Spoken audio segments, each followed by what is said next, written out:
I play and I bet on the Kentucky Derby every year, but I always struggle with fully understanding it. So if you're just like me, go ahead and stay tuned as we talk Derby to me.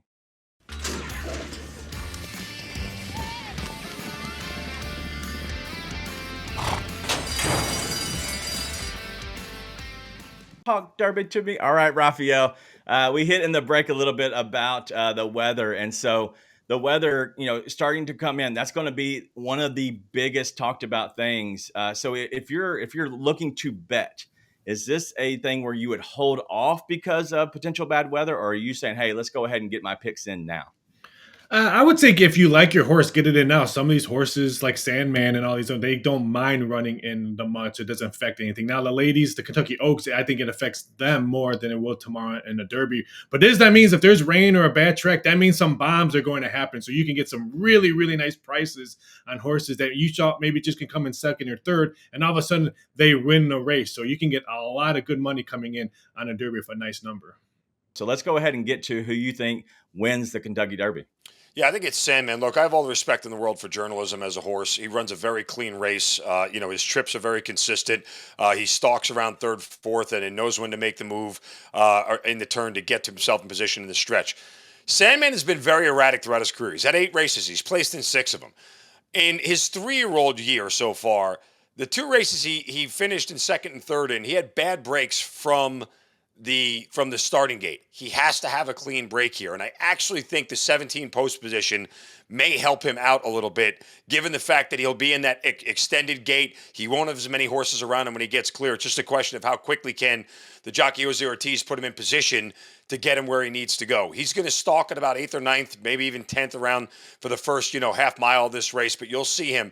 This is the one horse in the race that when I watch tape of all these horses here, Raphael, his burst is noticeable. It's like playing a video game with a nitro button, a driving game, and you see the car literally move faster than the rest of them. He has got that. Now, if you watch in the top of the stretch what Sandman does, that burst comes in. Why was he not able to recover from the bad breaks in those other races? Because they were a mile and a 16th. This is a mile and a quarter. He's going to have 2 extra furlongs here to be able to make up ground, just the same way he won the Arkansas Derby, which is a mile and an eighth or a mile and 2/16. That's the reason why he was able to do it. He's going to have that extra push in the stretch here to be able to overcome, and I think he overtakes journalism in the stretch and wins the thing. Raphael, who do you like there? Piggybacking on that, obviously you like Sandman, but who are the other horses?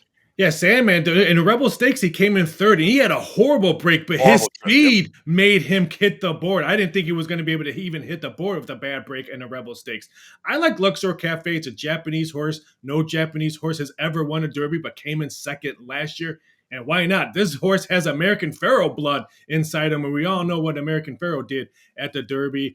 And another one, the 21 horse, Baez, just got into the party yesterday because of Rodriguez being scratched. Second in the Santa Anita Derby. There's no way Baez is going to be 29-1. That's what he is right now currently. Opened up at 32-1. And Flavian Pratt is now going to be the jockey. He was going to be the jockey and the second horse. But if he switches to go on the 21 horse and Baez, he has something to do with this one. I loved a great value on this one. It can be a nice long shot. And I think journalism will be around. But Sano, if the Sandman, if this was 1 through 15, I don't think I would even have Sandman in my picks. I just like the way he's outside the gate. And I think that's going to be a very, very good way for him to even win this race. 1 through 15, I might have just scratched him. Explain a little bit more on how you're going to attack this, because you do have multiple horses, and Zeno gave a winner, and that's easy to look. I can even figure out how to bet a winner, okay? But there's different ways. But I would tell you, Zeno, I would tell you real quick. I mean, I would box exacta journalism and Sandman. Okay. That's what I would do. And by a box exacta means they can finish 1, 2. It doesn't matter the order, as long as those 2 horses finish first and second, you'll get paid out on a box exacta. Okay, and a box exacta, really, you're just looking for 2 horses, put them in, and you can easily find it. If you have no idea what we're talking about, this is probably your first time, but you can look on it and select box and then box exacta. It's very simple, but these are the key terms to know. How else are you going to attack this, Raphael?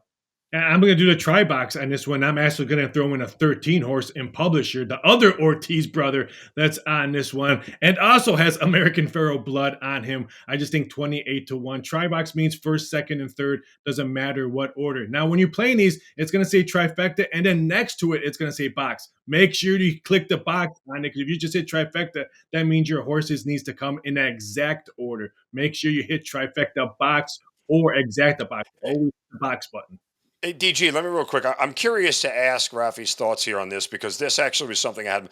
Rodriguez, when he scratched, that was going to be the pace horse. He's the speed horse in this race, and he was going to get out to the lead and set the pace. And it might have been a more grueling pace than what some of these horses were really ready for. That was Rodriguez's game plan, is to try to take, the early lead and make everybody play catch up. Now that he's not there, I'm curious as to who sets the pace, and I'm curious how that affects the other horses, particularly a horse like Sandman, who will wait till the final turn or the top of the stretch to really make a move. I think the one horse will now set that pace, and that's why I kind of like Luxor Cafe, because if it was Rodriguez being on there, I thought Luxor Cafe would be chasing him the whole race and then gas out. So when Rodriguez got scratched, I moved up to Luxor Cafe because I think Luxor Cafe wants nothing to do with the one horse that's probably going to take the lead.